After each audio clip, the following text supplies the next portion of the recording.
Usually, scientific breakthroughs require years of hard work and dedication to your field. But sometimes, all it takes is a little perseverance and a complete lack of regard for personal safety, and plain old dumb luck. 10 David Hahn builds nuclear reactor in his backyard in 1994. Boy Scout David Hahn, who had received a Scouting Merit Badge for atomic energy 3 years earlier, tried to build a nuclear reactor in his mother's potting shed. Hahn believed the project would help him become an Eagle Scout, and his achievements included building a neutron gun, duping officials at the Nuclear Regulatory Commission into providing him with the information he needed to build a nuclear reactor, and obtaining radioactive elements like radium and thorium. In 1998, Hahn was the subject of an article by journalist Ken Silverstein entitled, "The Radioactive Boy Scout." As Silverstein wrote, he told me how he used coffee filters and pickle jars to handle deadly substances such as radium and nitric acid, and he sheepishly divulged the various cover stories and aliases he employed to obtain the radioactive materials.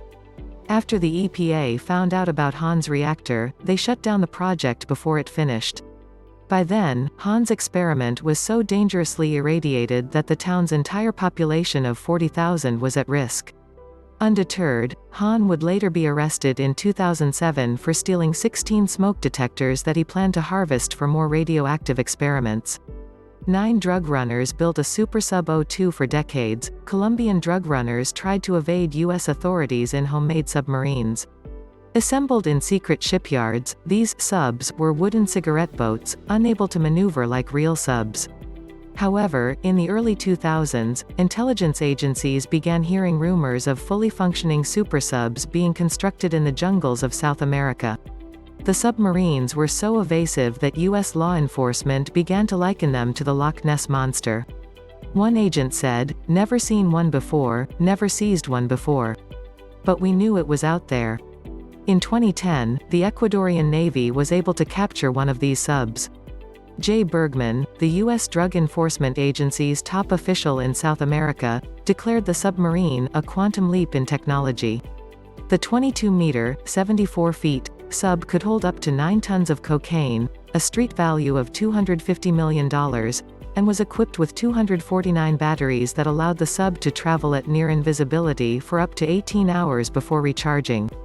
8 NASA quality pictures for less than $800 in 2008. Robert Harrison, a 28-year-old IT director and father of 3, was able to capture NASA quality pictures of space using only a Canon digital camera, a helium weather balloon, and a GPS. The balloon, which Harrison named Icarus I, captured images of the Earth from more than 1,600 kilometers, 1,000 miles, above the surface of the planet. The total cost of the project was only £500, $747. The quality of the pictures was so good that NASA contacted Mr. Harrison to learn how he was able to accomplish this feat on an IT director's salary.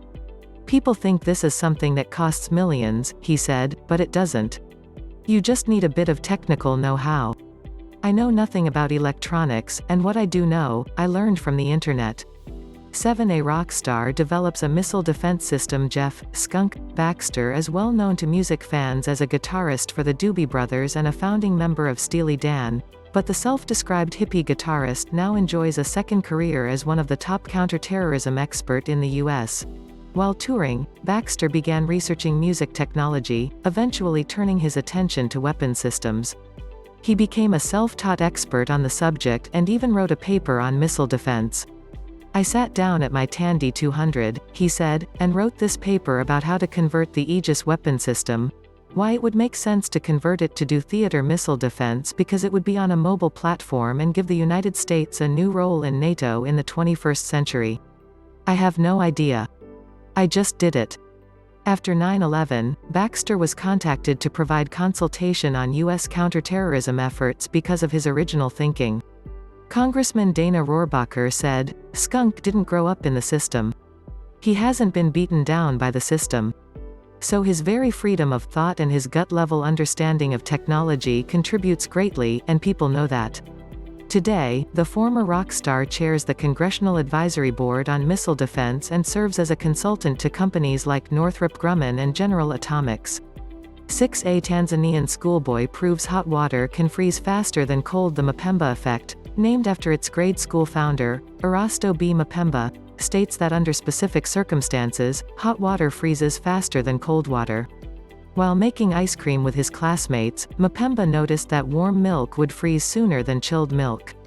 This seems counterintuitive, but Mpemba was not alone in his findings.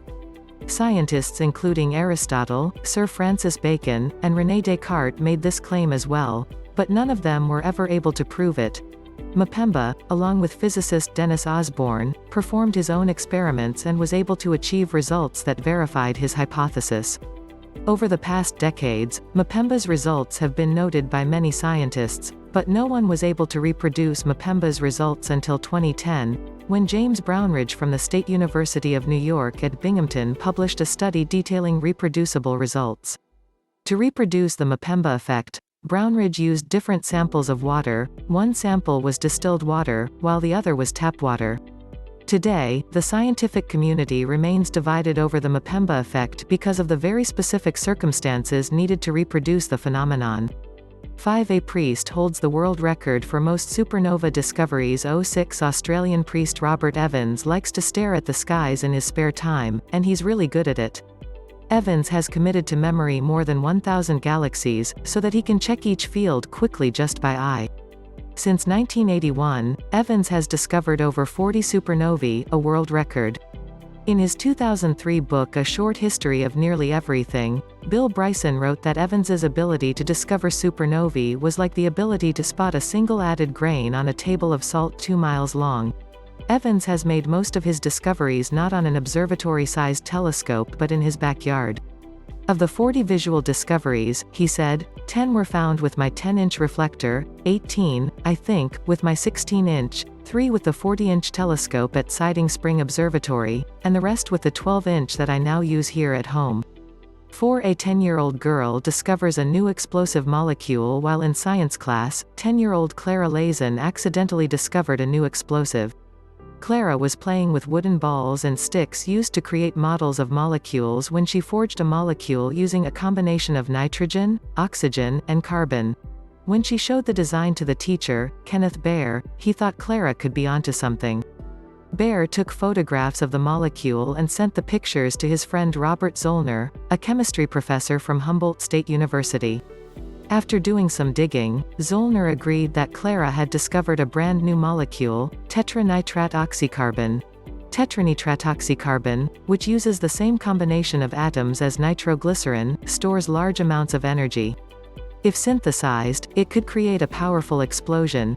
As a result of her discovery, Clara, Baer, and Zollner are all listed as co-authors on a research paper about the molecule.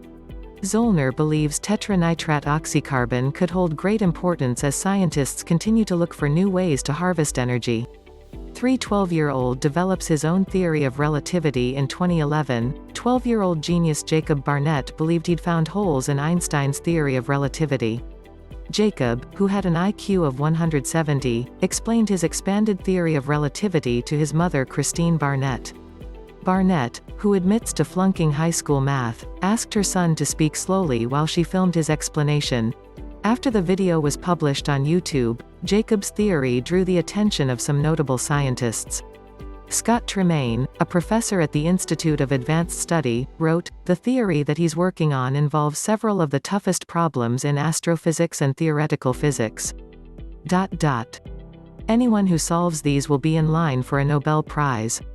Soon after the video went viral, Jacob was being recruited for a paid research position at Indiana University Purdue University Indianapolis.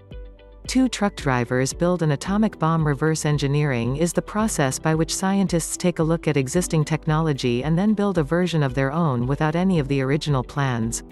Militaries do this all of the time, but when a truck driver with no college education begins to build an atomic bomb, it raises a few eyebrows.